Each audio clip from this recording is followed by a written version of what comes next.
Okay, so I'm going to restart. So this is a re-recording of the journal article done January 10th. I didn't get a chance to record, so this is kind of some of the things that were talked about and some of the things that were discussed. So basically, it's the challenges in transition from childhood to adulthood care in rare metabolic diseases, results from the first multi-center European survey.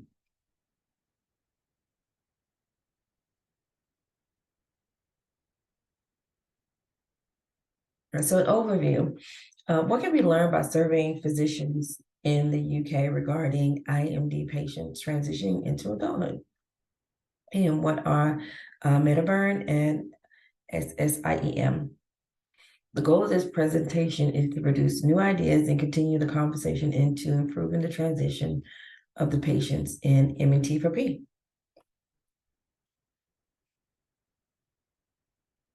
And if you are seeing this outside of MNT for P, MNT for P is medical nutrition therapy for prevention, which focuses on metabolic diseases and helping those families bridge the gap with formula, nutrition education, dietetics with metabolic diseases like urea cycle disorder, PKU.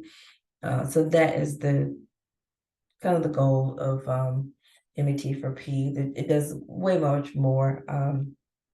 If you do want to find out more information, metforp.org, you can read about it. But ultimately, they were the MET4P was the muse for this article. So, introduction. IMD, you hear me say that a lot throughout this, inherited metabolic disease, deficiency in a biochemical pathway caused by a genetic defect. And there are over 1,400 of these diseases, approximately in 130 groups based on a metabolic pathway, as in for PKU, it's based off of a certain enzyme that breaks down Phe into tyrosine. So you want to, so that's that pathway. So there's plenty of other metabolic diseases that focus on other pathways, but it may be one or two different types of that disease. So that's why we have 1,400, but 130 groups based on metabolic pathways. And one of the best things for this is early intervention and treatment to slow symptoms, slow progression, and due to additional information and early diagnosis, which is good, but it has caused more issues. So the life expectancy has increased, which is great. 90% of surviving beyond age 20. But what's causing more issues is because people used to die a little early, they didn't know what it looked like at age 30. So now they know what it looks like at age 30 and 40 and 50. But that comes along with other health problems, just aging, but also just lack of data on natural disease course. So the disease course of aging, but also like maybe the pregnancy or but basically what does PKU look like at age 40? These new challenges create a need for effective transition and coordination of a multidisciplinary group. MT for P is multidisciplinary. Obviously,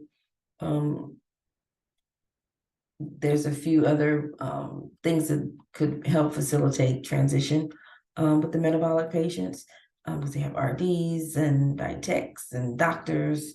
But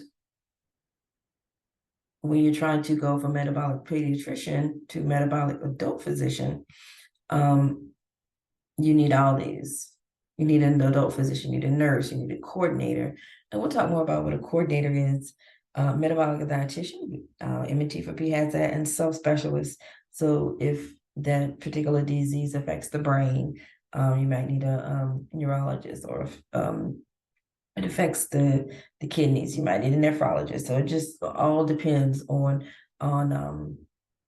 what specific disease, the specific disease. All right, so transition. Again, so transitioning from pediatrics to adult. What does that look like? So optimal transition team is highly specialized, experienced, coordinated, and, as we see again, multidisciplinary. We want to empower the patient to take full responsibility of their condition. And it's almost like it's adulting in your disease. Or just like any child, like if you have children and they get to a certain age, they have to be empowered to take full responsibility of their life and school, and in this case, their condition, taking their medicine, eating right. Step by step, you want to help them. Awareness of all preventative measures, treatments to avoid progression. Scheduling their own medical visits. Yeah, parents normally do that, but at some point it's like, hey, you have to take advantage of that. Filling prescriptions, calling is my medicine in, or, whatever kind of apps. I remember I have a daughter, she's 20, and she's the medicines that she gets. But I remember transitioning that CVS app over to her so that she knows when her medicines are ready, and she can call and she can go pick them up, or always be like, hey, mom, can you pick up my prescription? Or, hey, they say I need a new prescription. So it's like, okay, well, then make an appointment. So definitely got to empower children, whether it's just normal healthcare, but also definitely for the IMD patients. And so transition, purposeful planned movement of adolescent and young adults with chronic physical and medical conditions from child-centered to adult-oriented healthcare systems. So again, purposeful. That's a purposeful and planned, not just not just hey, it's your time. No, it's to be purposeful and planned. That way they know what's happening. What does it look like? What does it look like me taking care of myself? What does it look like me making a doctor's appointment? What does that look like? So they understand. And so why even study transition? Is it just not happening? This should be automatic, right? Well, you should think, but there is there's numerous data regarding chronic diseases, but not really many for the IMDs. I just need more information. A lot of the same tools can be used for quote unquote regular chronic diseases, but it still may be a little specialty, some other things that are needed for IMDs. Overall, minimal IMD transition guidelines exist, not too many. And so the European Reference Network for Hereditary Medical Disorders, or MedBurn, connects centers in the European Union specializing in metabolic disease. So this study includes 77 healthcare providers, and these are all endorsed by the Society of Inborn Errors of Metabolism, SSIEM. 33,000 patients, 16,500 adults, 16,200 pediatrics, and they also established a transition project work group. You may see that later, TPWG. And so again, why study transition? This data is a starting point for common European transition best practice recommendations. Materials and methods. What they did was they had to send out a survey monkey to 77 of these centers. 77 of these centers, 23 countries, over 20 months to get them back. And if you need a full list of the questions, you can see everything there. But 34 questions, multiple trust, status of transition, organizational information, associated difficulties, needs via healthcare provider perspective. And these are some of the in general results. 80% of them responded, and 65% were pediatrics, which again, that just shows that we're trying to get more information about adult metabolics, and that's what we're trying to get them. But again, it's more pediatrics. So we can already see that we need more metabolics and clinical geneticists. That's expected because they have a lot of them see these patients, oversee these patients. So that's understandable. 0.9% other. Again, that could be some of your specialists, nephrologists, neurologists.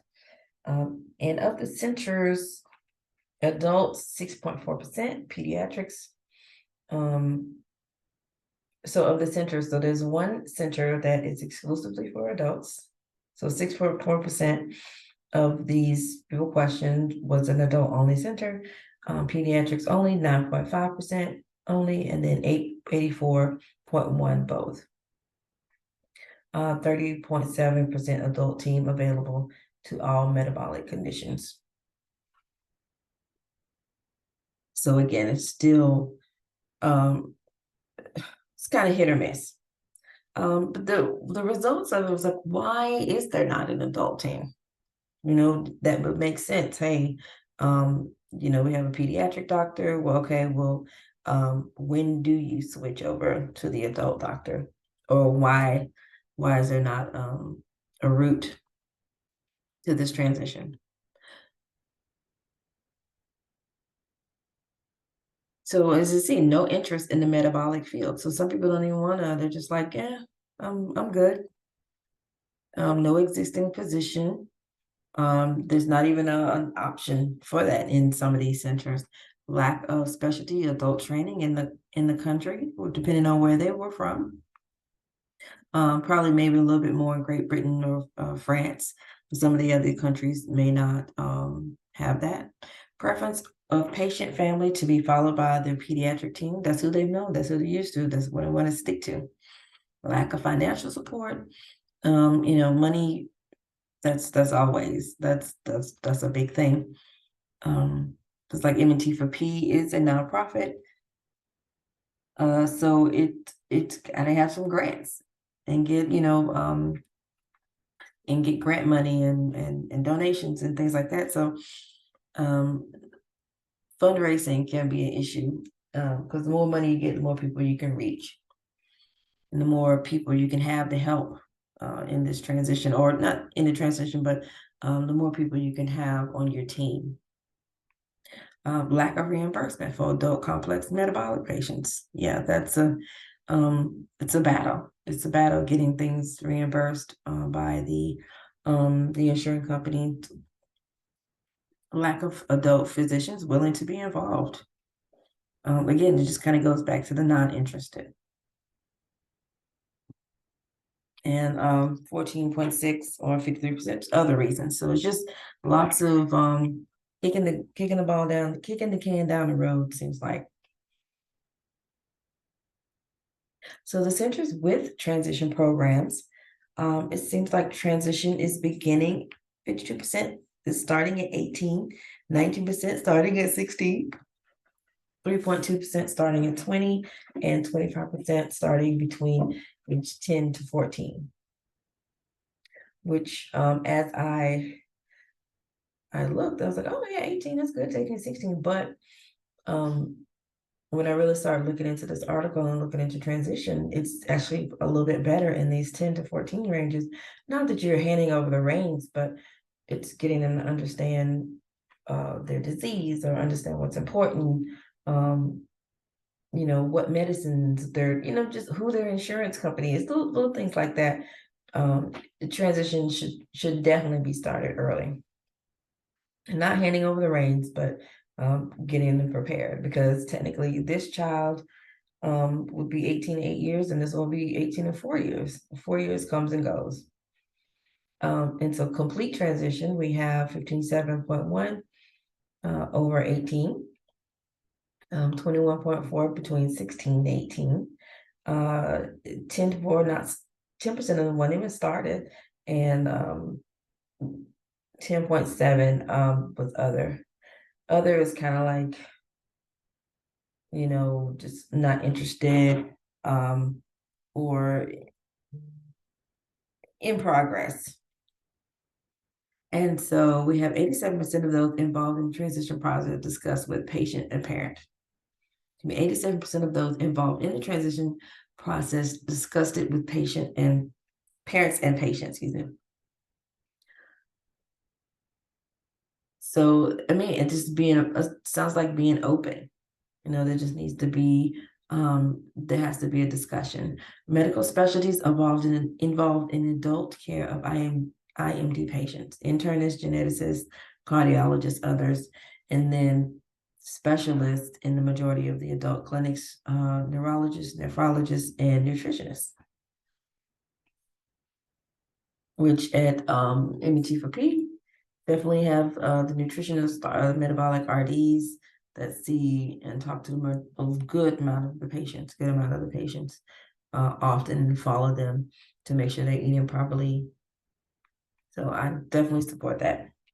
And so there was something that they spoke about called a transition coordinator, with a transition coordinator or chosen physician to collect information for each subspecialist exist in 30 of the centers.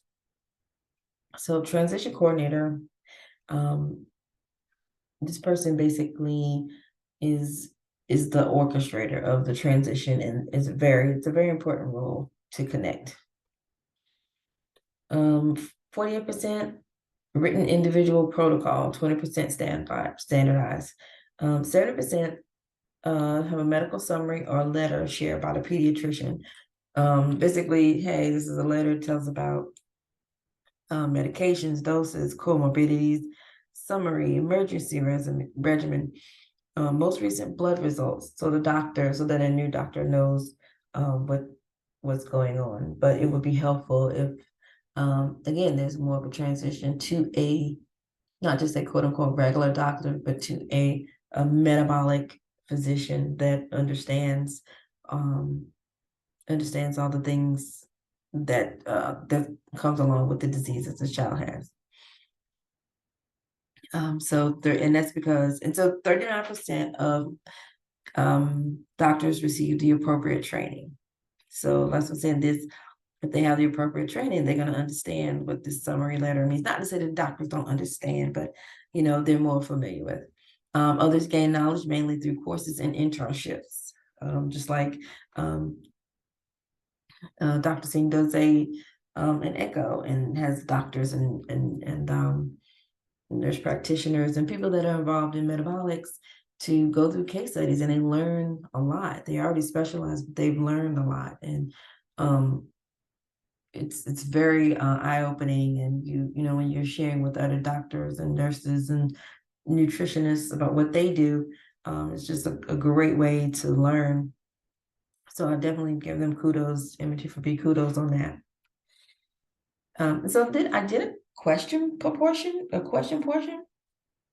during the live session, and this is one of the answers. This is one of the questions. So as a provider, what is the hardest thing about transitioning your patients from parental to self-care? And what the dietitians were saying was patients' confidence. A lot of times they're not confident because they don't have the autonomy because of the overbearing parents. So it's just like one big ball. It's like a vicious cycle. And patients communicating. Dr. Singh even admitted sometimes she may only speak to the parent or speak to the parent. The child is there, but she's still speaking to the parent and not verbally engaging the child or the teenager. And then just, teenagers in general, sometimes they're over it and they just want to have a regular life. So patient confidence is the big one, and autonomy, overbearing parents, patient communication, and teenagers. So these were some of the things that the dietitians and the MMP, the staff, the metabolic staff came up with during this discussion. And so shortcomings, challenges, and needs. This again is from the questionnaires. So members of teams looking after adolescent patients with formal training in health issues in adolescent IMD patients. So 39% have formal health training with these issues. 39% in other courses, and some of them have been to other courses and things like that. So 60% had learned again in an MNT for P type program, or well, not MNT for P, but there's forgive me, MNT for P doesn't teach it specifically, but there's an ECHO and there's different EGNA and different cohorts and learning opportunities. Not specifically MNT for P, it's separate. But these cohorts, they've learned from different courses and conferences. So informal methods used to acquire knowledge on treating adolescent patients, courses, placements, education programs, fellowships. And again, there's a fellowship here. The dietitians, two of the dietitians here are in a fellowship. And that way they have learned, they've really been able to get down deep and see these patients and really become specialized in IMD patients. Personal study, clinical specialization, prolonged work, and cooperative interaction. Most difficult challenges in managing the transition process: lack of time. Again, sometimes you don't have the patients that long, or they may coming from far away. It's just hard to come in, lack of adult metabolic physicians, positions, vacancies, knowledge gaps in the topic amongst medical staff. So again, knowledge, reimbursement, money for communication between pediatric and adult centers, and lack of pediatric metabolic physicians. Again, it's just a big lack of time, lack of reimbursements, lack of interest. So we gotta increase all these things: the time, the money, the interest, back and forth. Also, the most needed implementations for successful training: more staff members specifically dedicated to transition, a dedicated transition coordinator. This person again is kind of what I call the orchestrator of transition. They're going to know where the patient's at, or maybe there's like a spreadsheet or something where they know, oh, Sally turns 12, so it's time for her to do a certain class or whatever. But this person keeps them all in track, and the dietitians do that. But it would be great if you have a person specific, understands the diseases, understands the process, and can make the referrals and keep everything on track. So a transition coordinator is very important and very needed. Special metabolic training, again, more training, more positions, more openings, protocols. You want to have standard operating procedures, because one place may do it like this, one place may do it like that, but we want to, all these centers should all be doing the same thing, and it should be written down so that they can, no matter where a patient goes, they can get the same treatment. Availability of additional financial support. So again, it goes back to finance, lack of money. Some of them do, some of them don't. No transition in place, process for improvement is ongoing, but availability of additional financial support for transition clinics. Again, grants, money, donations, money, you just need the money. So hopefully in the future, some of like NIH and different places, they get more involved in transition. We can have more transition money, or just basically, like I said, just keeping with it where we know it's an issue and we know that more money needs to be put into this, funneled into this program. And so in the discussion, pediatrics responded the most. 11% of respondents dealt with only adults, largest proportion between medical specialties. Patients should be followed by a multidisciplinary team. The real world, minimal communication among specialists. That's pretty much, it's like, oh, we should communicate, we should talk, we should do, but it's really not. It's very fragmented and the care is uncoordinated. So again, transition coordinator.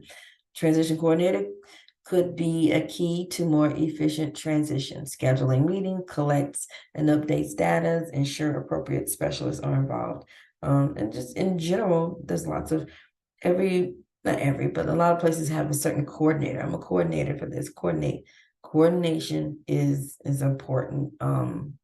It's kind of the vagus nerve of the life of an organization or a department. Education of adult specialists is critical. Fellowships, short courses, work placement, clinical practice, and personal studies. And so the resources, again, the Metaburn, you can definitely go to this website. This is the group that did the study. This is an awesome webinar, and I'll actually play a little bit of it. And we've got Transition, federally funded National Resource Center on Healthcare Transition, and also Florida Health and Transition Service, or Florida HATS. All are great resources. There's some more, but these are the ones that I've focused on in this system, in this presentation. And one of the questions I had asked was, what does MNT for P get right regarding transition? And what they said is patients have access to formula and medical foods. Again, bridging that gap between what they can't afford or, we're running low, we need a little bit more. Insurance navigation for young adults seeking their own insurance. Good follow-up, in-depth nutrition education for patients, pregnancy support, patient access for level management and testing.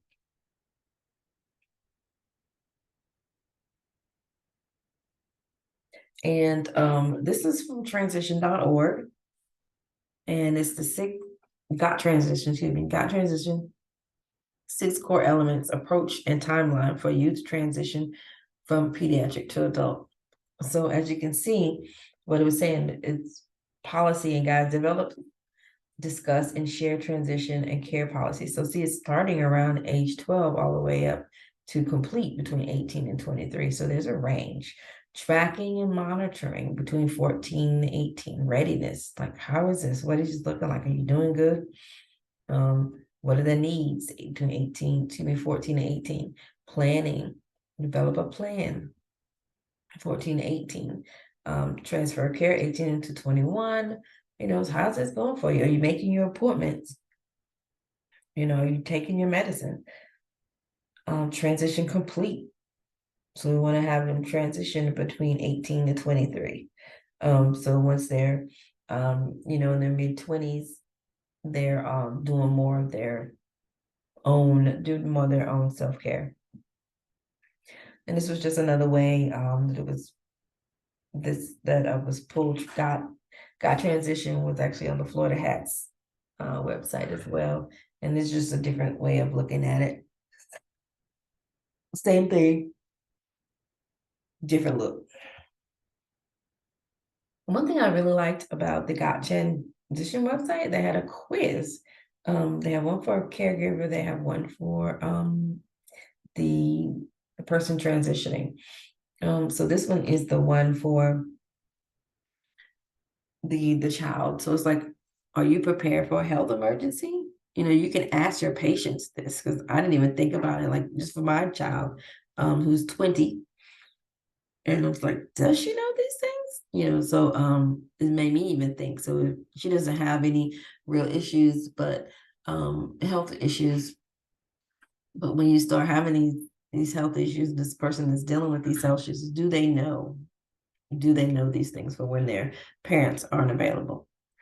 So are you prepared for a health emergency? Do you have your medical ID information, conditions, medications, allergies, stored in your phone? And I put that in my phone, but it's a good thing to ask. Kids love their phone. Do you have who's your doctor? All the information in your phone. And just seeing it that ready, that's a really good way to be transition, because kids have their phone, everyone has their phone, and it's good to have the information here. Do you have health insurance? If not, how do you get it? And then the options are, yeah, I'm on my parents, or yeah, I'm insured through my job.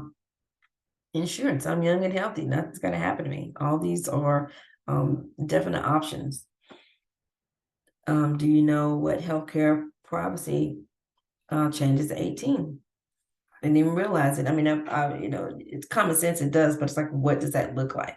And they talk about what that looks like, so they understand what rights they do have. Do you see doctors? Or you see a pediatrician? What type of doctor you see? Do you know the doctor's the phone number? Is it in your phone? Like, you would think it's common sense, but till you ask, you don't know. Do you know what to do if you feel really sick, but the doctor's office is closed? It's like, what do we do? Do we just call mom? What if we can't get in touch with mom or dad? So what's the next step? So this just kind of gets that conversation, gets that ball rolling, and gets the conversation started.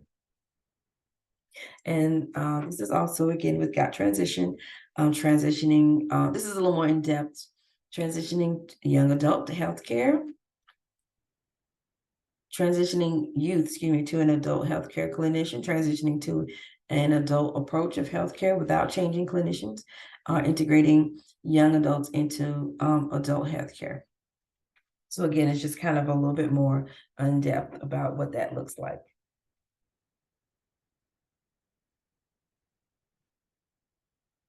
And so at the end, we had a little discussion about what M&T needs to work on. So restarting some of the group education classes. So they did have classes at one point, but it'd be great to get those started. Obviously, funding, staff support, some of the same things that were going on with the Metaburn research. Setting SMART goals, need more collaboration, exposure, funding, money, creating goals, more collaboration, funding, start the group exercising classes, education classes, web discussion. And these were all, just things that people were saying that they need to work on, or even that we used to do and just need to get back, get the ball rolling on these again. And so via the discussion, just make an active effort to keep appointments patient-centered, pull more details from patients via listing and direct inquiry, find out what apps or tech the kids have. There's lots of apps to keep up with protein, or keep up with whatever the amino acids or the fats. And there's so many apps that can help them be a little bit better at what they're doing, because kids love tech. Empower adolescents to make their own appointments. Do they know their healthcare rights, doctor's phone numbers, insurance, social security number? That's a big one. Ask the right questions to discover their readiness.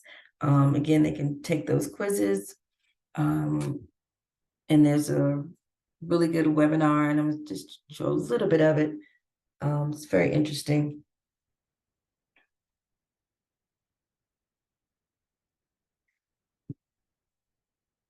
And this is what I made: transitions for IMD, dedicated transition coordinator to facilitate and maintain.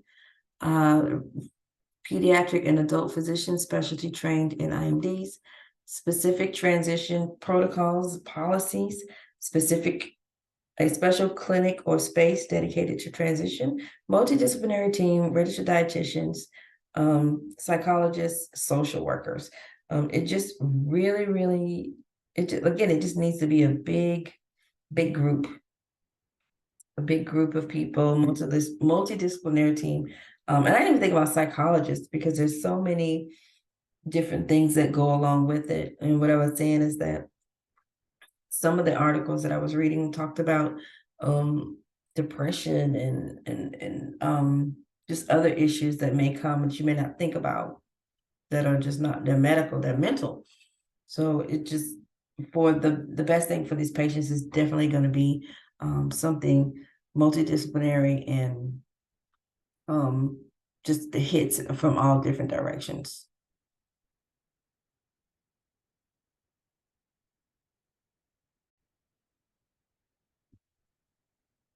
So this is the YouTube.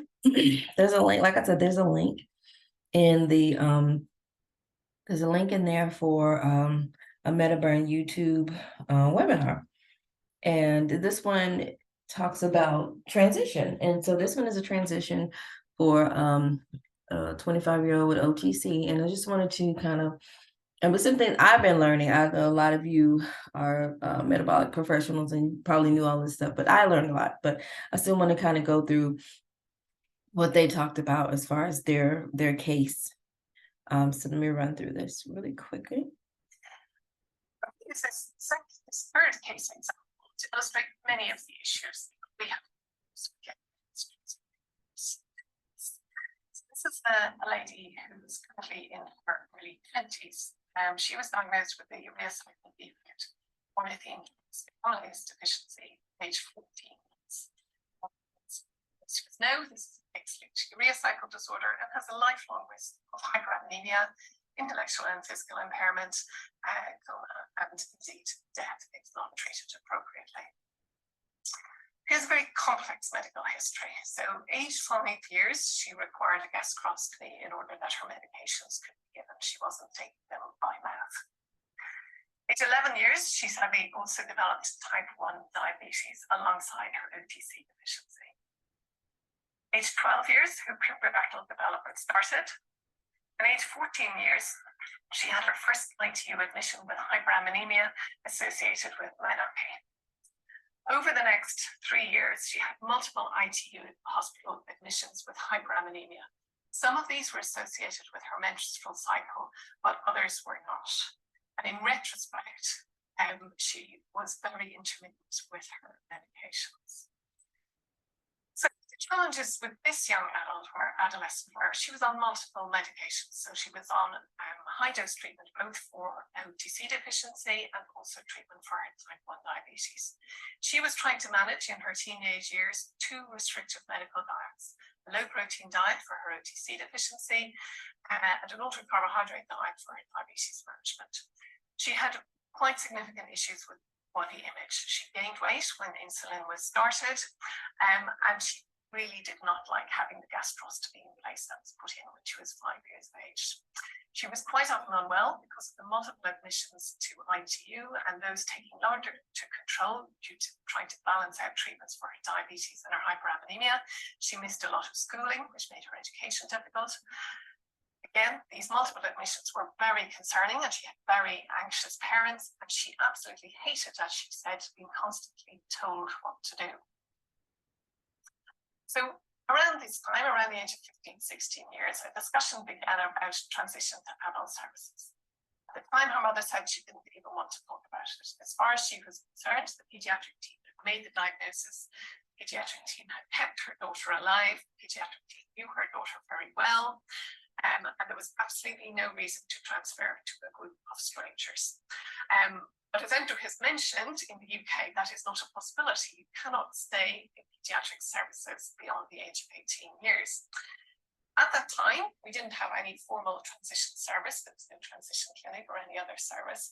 So she had never met the adult team and a letter was written to them. That was written in the autumn, 2008. The family opted to miss multiple appointments in the adult service. So they dealt with this by simply not turning up at the clinic appointments. Whenever she became unwell, they would call the pediatric service, who would, of course, give appropriate advice. Eventually, we made an agreement with the family that the pediatric team would come with her to her first appointment to the adult service, and the pediatric nurse specialist came to that clinic appointment. We actually spent very little time talking specifically about OTC or its treatment. We spent much of the time dealing with what the family's concerns were and why it was so difficult for them to come across to adult services and how we might help support them in adult services. So if we think about mum's concerns were that she knew her daughter so well that she was the only person who would recognize the signs of hyperammonemia. So she wanted to maintain quite a bit of control over the situation. And in many ways, she was correct. She was really, really astute and expert at recognizing the early signs of hyperammonemia and had been responsible for her daughter receiving early appropriate care on a number of occasions. The family were very concerned about the loss of immediate access to paediatric wards. So again, here in the UK, a child with an inherited metabolic disease doesn't have to go to accident and emergency if they're unwell. They can be seen directly in their local paediatric ward. There will be a plan in place. The staff there will know them. Treatment can be started very quickly. That is not the case in adult services where everybody has to go first to be in the local accident and emergency department. And mum's perception was that adult services were only about problem solving. So in other words, we wouldn't get involved in trying to prevent these episodes of hyperammonemia. We would simply just try and deal with things as they arose. And that would be a very quick appointment. We wouldn't have time to really get to know her daughter, and the things were going to get much worse.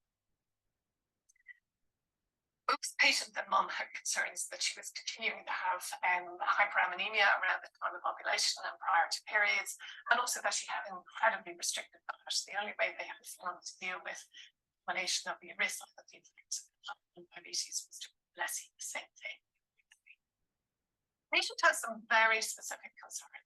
So her concerns were less about she didn't like going in hospital with hyperammonemia, but actually a lot of those episodes she didn't actually remember, but she had real concerns about her day-to-day life. So about her body image, about the gastrostomy, about the fact that she couldn't wear a bikini or didn't want to show her abdomen to anyone. She had a very strong desire to have children, and she had a very strong desire to travel to Africa. Because of frequent decompensation, the general medical advice had been that we would not advise her to travel to Africa because we felt appropriate medical care would not be available there. And she had a strong desire to work and be independent. If we think about what we were asking her to do, so she wanted to have her gastrostomy removed, and we talked about, well, what would you need to do if we removed your gastrostomy? We would need you then to take your medications orally. And we looked through what we would be asking her to do. So we would be asking this young woman to take that time 34 tablets benzoate, 40 tablets of phenylbutyrate, 3 tablets of arginine, a multivitamin, and her menstrual suppression therapy in order to prevent hormonal related hyperammonemia. So this was coming up to a total of 80 tablets a day. She also had diabetes and had pump for her insulin. We were also then asking her to restrict her natural dietary protein intake to 30 grams a day and to take a regular amino acid supplement. So an incredibly difficult and complex regimen for a young adult to take on. Slowly but surely, we worked with her and her family. So you'll remember the first referral was in 2008. Took until 2009 before she was actually seen. Over the next couple of years, she had multiple metabolic decompensations. Initially, these were related to decompensation around the time of her period. Got on top of that quite quickly once menstrual suppression was introduced. But then there were also other decompensations related to omission of medication at that time. We started slowly, so we got her to start taking her arginine by 2011. And by the end of 2012, she was able to take her ammonia chelators orally as well. So that by end of 2013, all medications were being taken orally and the gastrostomy was able to be removed. And this was an enormous step in this young adult's life. I think it was the point at which she really began to gain trust with the adult team because we had supported her to this point. As she got older, she met a partner and we began to discuss the options for having children and the lifelong risks. She had one further very severe episode of hyperammonemia, again related to a menses, when she had some vomiting and missed a couple of her menstrual suppression. So we have real concern that actually how we were going to be able to achieve pregnancy for this young woman. And in the end, after much discussion, she opted to have her liver transplant, which she had successfully in 2018 and has been very well ever since, and hopes to be able to plan a family over the next few years. She's now working full time. So what we learned from this young adult is how important it is that both the parents and the patient need to feel confident confident, but the pediatric team are confident in the adult team. It was interesting to hear that Nadia mentioned exactly the same in the summary of her cases. And that is really important. So if you are listening in and you're a member of a pediatric team, you don't have an adult team identifier. It's just that's one of the things you need to do. You need to identify people. You need to bring them into your team, and you need to show the parents and patients that you're confident to transfer this young adult across to them. We need to acknowledge to our patients that we cannot possibly know what this situation feels like unless we're in it. I mean, this is incredibly complex, incredibly anxiety provoking for the families, and very difficult. And you've got to acknowledge that. There's no point in just saying, just get on with it. It's very hard. The advantage that we have in an adult service is hopefully we'll be treating our patients from the age of 16 or 18 right up until they're 80. We've got 60 years. We don't have to fix everything overnight. We can set goals with the patient and hopefully work through them one by one. For this young adult, her non-medical life was much more important to her than her medical condition. And so it should be. That's how things should be as an adolescent. And again, we need to recognize that and acknowledge that. We need to identify the young adult's goals. What are your goals? Is there a small goal that we can work towards together within reason, assuming it's not going to be unsafe for the individual? And again, that's going to help with engagement in medical services long term, rather than us putting our agenda first. We need to think, well, what is the agenda for this young person? So what are the options or the facilities that are out there that are available to us at the moment to support young people through the transition process? All right, so I'm gonna stop it right there, but just in that, it shows a lot of the things that we heard from our, let me go back. A lot of the things that we heard about what MT for P needs to work on, what do we get, more staff support, education, creating goals. I talked about that, collaboration. Sorry. So yeah, pulling details from patients. So this, like I said, pulling detail from patients, as in what are your goals, not what our goals are for you. Again, just letting them know that they're, understanding what the battle is. Like the girl was going to get rid of the tube to take her medicine, but it's like, what is that going to look like? And making her understand that it's not, we understand, you understand that you want to look good in the bathing suit, or you want to be able to, attract a mate so you can, at some point have a baby, marry, all that kind of stuff. But what can we do to help you? So I really thought that summed up everything that needed to be discussed. But yeah, so please see those websites, watch that webinar in its entirety, because I learned a lot. I may watch it a few more times, but again, I appreciate it. Thank you very much. And I enjoyed leading this for you guys. Thank you.